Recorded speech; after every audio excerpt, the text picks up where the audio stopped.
오늘 본문을 보시면 아주 강력한 표현들이 많이 나옵니다. 연자 맥도를 목에 메고 깊은 바다에 빠져 죽어버려라, 이런 말씀이죠. 손이나 발을 찍어버려라, 눈을 빼어내버려라, 이렇게 아주 강한 표현들을 쓰시고 있습니다. 예수께서 이런 극단적인 표현들을 하시게 된 그 이유, 그 질문이 이제 1절에 나오고 있습니다. 우리 한번 1절을 읽어보겠습니다. 그때 제자들이 예수께 나와 이르되 천국에서는 누가 크니까? 천국에서는 누가 큽니까? 이 질문에 예수님 이렇게 강한 말씀을, 극단적인 표현도 하시는 거죠. 이게 왜 문제가 되는가 보니까 제자들의 관심이 여기에 있다는 거예요. 천국에 갔을 때, 또 하나님 나라가 임했을 때 높은 자리, 큰 자리가 어디에 있는가, 우리 제자들 중에 누가 높은 자리에 앉을 것인가, 이런 다툼이 있었던 것입니다. 마가복음에 보시면 길을 가면서 서로 쟁론했다라고 합니다. 말싸움을 한 것입니다. 유대인에게는 이게 굉장히 중요한 그들의 문화였어요. 유대인들은 둘 이상 모이면 누가 더 높으냐, 서열을 따졌다고 합니다. 그래서 자신의 서열을, 또 자신을 과시하기 위한 그런 체면들이, 그런 문화가 많이 발달이 되었어요. 우리가 알다시피 바리새인들은 어떻게 합니까? 남들이 보이는 데서 자기의 경건을 드러내기를 좋아하고, 자신의 지식을 자랑하고 과시하고 지적하는 것을 좋아하는 모습이 이 복음서에 많이 나옵니다. 우리나라도 이런 유대 문화와 비슷한 모습이 있어요. 서열의 문화가 있습니다. 서로 싸움을 할 때 막히면 어떻게 합니까? 우리가 서로 민증을 보여봐라, 누가 나이가 많냐, 그런 거를 따지면서 서열을 정하려고 합니다. 그래서 내가 너보다 높다, 이것을 밝혀줬을 때 그것을 좋아하고, 또 우리가 사람 이름만 말하지 않고 항상 뒤에 님자, 사장님, 이렇게 목사님, 이렇게 어떤 님자가 붙는 그런 직함을 붙이는 걸 좋아합니다. 어떤 호텔 같은 데 갈 때 차를 경차나 뭐 프라이드나 티코 이런 거 가지고 가면은 굉장히 그 경비하시는 분조차 무시한다고 합니다.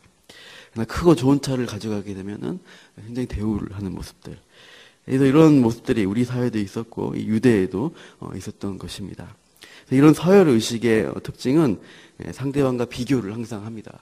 그래서 내 위치를 그 비교를 통해서 정하려고 합니다. 나보다 못한 사람 앞에 서면 내가 굉장히 굉장히 좋은 우월한 사람으로 생각하고 만족합니다. 그러나 나보다 뛰어난 사람과 비교가 될 때 위축되고 또 불만족을 느끼게 됩니다. 그래서 이 우월감이라는 것은 자기 만족을 위해서, 좋은 지위를 취하기 위해서 경쟁하는 그런 것을 유도하게 됩니다. 자리를 쟁탈하는 그 모습들로 나타나게 됩니다. 그래서 우리가 승진이나 또 뭐 대학 입시라든가 이런 데서 많이, 우리나라에서 그런 폐해들이 많이 드러나죠. 그래서 이 서열을 추구하는 모습들, 성공을 추구하는, 또 성공으로 가는 길이기도 하지만 이것은 많은 사람들에게 피해와 상처와 이런 문제들을 일으키게 됩니다. 12제자 그룹 안에서 이러한 싸움이 있었던 것 같아요. 누가 진짜 수제자냐, 예수님의 다음 자리에 앉을 사람이, 제자가 누구가 될 것이냐, 서로 논쟁을 했던 것이에요. 그래서 이러한 상대적 우월감을 추구하는 제자들에게 예수님이 일침을 주시는 거예요. 누가 큰 자입니까? 질문했을 때 예수님의 대답이 예상 바뀐 것입니다. 3절을 같이 읽어보시죠. 3절 시작. 이르시되 진실로 너에게 이르노니 너희가 돌이켜 어린아이들과 같이 되지 아니하면 결단코 천국에 들어가지 못하리라. 그 당시 유대사회 이 어린아이를 예수님께서 말씀하셨는데, 그 당시에는 어린아이는 사람 취급을 하지 않았습니다. 20세 이하에 해당되는 것은 인구수에 계수하지도 않았다라고 할 수 있어요.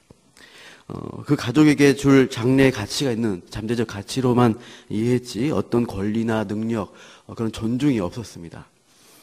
어린아이는 무방비한 상태로 굉장히 취약한 어떤 그런 약한 존재로만 인식이 되었어요. 그래서 귀찮은 존재예요. 어른들 한 일에 끼어들지 마. 귀찮은 거예요. 우리가 지금 뭐 우리나라의 미래와 꿈과 희망이다, 꿈나무다 이렇게 말하는 것은 그 당시는 없었습니다. 알아서 살아남으면 나중에 커면은 인정해 줄게, 이런 취급받은 어린아이를 예수님은 12제자 그 가운데로 불러 세우고 있습니다. 예수님 이렇게 말씀하시는 거예요. 천국에서 누가 크냐고? 천국에서 큰 자를 따질 문제가 아니다. 봐라, 이 어린아이 같이 되지 않으면 천국에 들어가는 것조차 할 수가 없다라고 말씀하십니다. 결단코 들어갈 수 없다. 굉장히 무서운 말씀입니다. 어린아이처럼 되어야 천국에 들어갈 수가 있다라고 말씀하십니다. 여러분, 우리가 마태복음 7장에 보면 천국으로 들어가는 문, 천국에 들어가는 길을 말하고 있어요. 좁은 길, 좁은 문이다 라는 것입니다. 크기도 작은 것 같습니다. 어린아이처럼 작은 사람이 그 문으로 들어갈 수 있다고 말합니다. 비유적인 표현입니다. 물론 몸집이 크다, 작다의 문제가 아니라 자기가 남보다 큰 자가 돼야 되고 우월하다는 그런 마음을 가지고 있다면, 즉 교만한 자라면 천국에 들어갈 수 없다. 이것은 맞는 말입니다. 결단코 들어갈 수가 없습니다. 천국에서는 큰 자가 누구냐? 바로 어린아이처럼 자기를 낮추는 자가 천국에서는 큰 자가 된다라고 예수님은 4절에 말씀하시죠. 자기를 낮추고 낮출수록 그 사람은 천국에서는 큰 사람이 된다는 것입니다. 그래서 천국의 삶의 원리와 이 세상 같이 삶의 원리가 다르다는 것을 우리가 여기서 이해해야 합니다. 모든 인간은 하나님 앞에서는 평등한 사람입니다. 그 사람이 잘났건 못났건 몸이 불편하건 정상적이건 하나님 형상대로 지음받은 동일한 존재, 존귀한 사람입니다. 그래서 하나님 앞에 섰을 때 자기가 높은 지위를 자랑한다는 것은 헛된 짓이라는 것이죠. 그러나 우리가 그 불평등한 우리의 인간의 죄가 사회에 들어왔기 때문에 불평등한 상황이 일어나게 되고 남보다 못하는 그런 모습들이 있는 것은 사실입니다. 그러나 이런 땅의 죄로 인해서 생기는 일이지만 그런 일들을 하나님께서 어떤 사람은 태어나면서부터 환경이 좋지 않고 몸이 불편하고 남보다 머리가 좋지 못한 그런 가운데로 태어나서 경쟁에서 밀릴 수밖에 없는 그런 일들을 왜 허락했는가? 세상에서는 밟고 일어서라는 원리겠지만 천국에서는 그 원리가 무엇이냐? 큰 자가 작은 자를 섬기는 것이 천국의 원리다. 예수님이 이것을 말씀하십니다. 그래서 하나님 나라의 방식은 뛰어나고 더 우월한 자가 연약하고 작은 자를 섬겨주는 것, 그것이 천국에서는 큰 자로 취급하는 일이다라는 것입니다.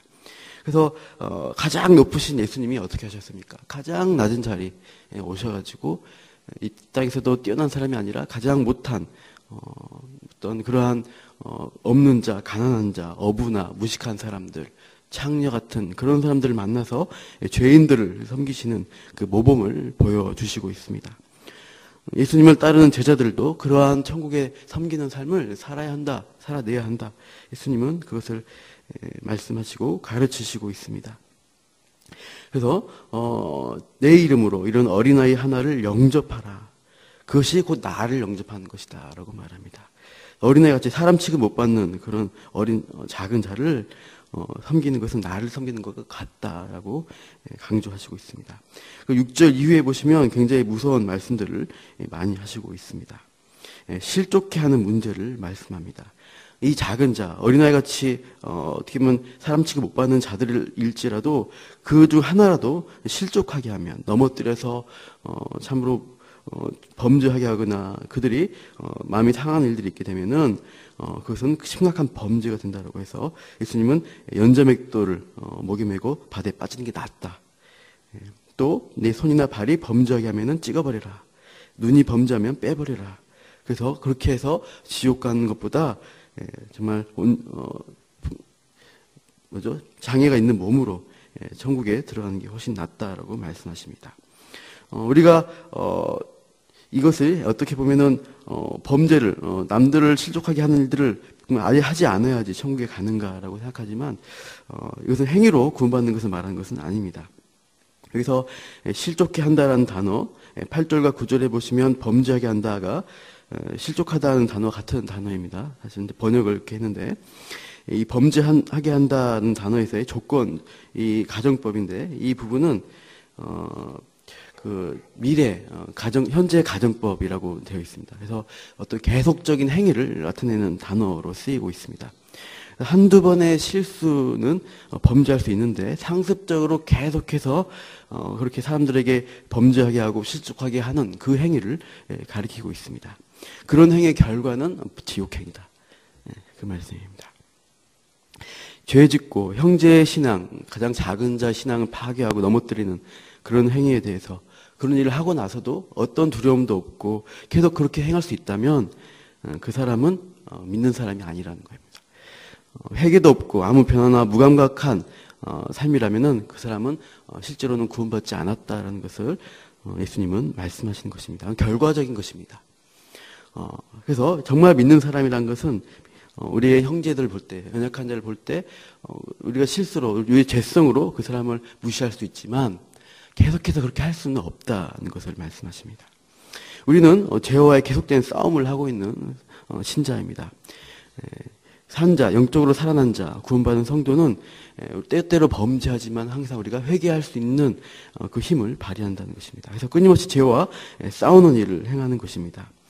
히브리서 12장 4절 너희가 죄와 싸우되 아직 피 흘리기까지는 대항치 아니하고 우리가 피 흘리기까지 계속 싸워야 되는데 이 싸움이 평생 우리가 계속 된다는 것입니다.